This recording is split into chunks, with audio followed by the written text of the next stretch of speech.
I was doing some night hog hunting in the woods near my backyard. I was hiding in the tower I had built about a decade ago. In case anyone's wondering, I of course had a night vision scope attachment. I guess I'm what you would consider a hardcore hunter. I don't want to bore you with the unnecessary story prolonging details, so I'll make this short. And I want everyone to know that though I agree this story sounds far-fetched and crazy, it is nothing but the truth. And I in a way actually consider myself lucky that I'll always have such a horrifying story to share. So, while I was sitting in the tower waiting for movement, it finally came. I took aim and found the source.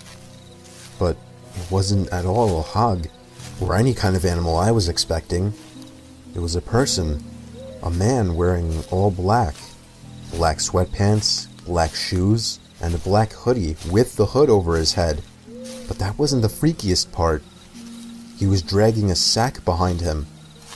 My heart started racing. I was pretty sure I was witnessing this guy trying to bury a body. I continued to watch him, but then he slowed down, and I swear to God, it looked as if he turned his head up to me. I ducked down under the wooden walls of the tower, shaking in my boots. Yes, I had a gun, but just the idea of using it against a person is horrifying. I lay low, praying to God that he hadn't seen me. It wouldn't make sense if he could, though. It's practically pitch black out here, or at least that was my logic. Seconds felt like an eternity as I waited for the footsteps in the leaves to move elsewhere, but I didn't hear any footsteps.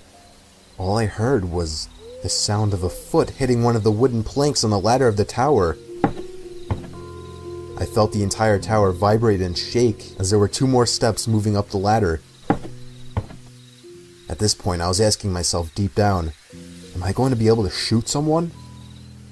But for some reason, whoever was down there decided not to climb all the way up, as I heard them jump back down to the forest ground and began dragging the sack away. I think I stayed frozen like a statue for at least 10 minutes before even peeking over the ledge again. The coast seemed clear. I had to get home and warn the police immediately. I hopped over the ledge and descended down the ladder. I turned on my pocket flashlight, which in hindsight was a stupid move considering the situation, and ran back in the direction of my house. I was only able to run for about 10 seconds or so when I heard the rapid, manic footsteps crunching the leaves from behind me. I took a look over my shoulder, and there he was, inches away from my face. I spun around and shot him in the shoulder. He stopped and screamed in agony, and I took that moment to finish my dash to my house. Again, in hindsight, I should have held him hostage somehow, but that doesn't even matter now. I called the police, who showed up within 15 minutes with a whole search squad, and I led them all into the woods to the exact location where I shot him. There was a faint yet noticeable blood trail spilled onto the leaves which led past the body bag, which the cops seized, and eventually right to the maniac, who was hiding under a log next to a tree. He was arrested and tried for the murder of Jin-Quen Sakanaki, a Japanese corner store owner.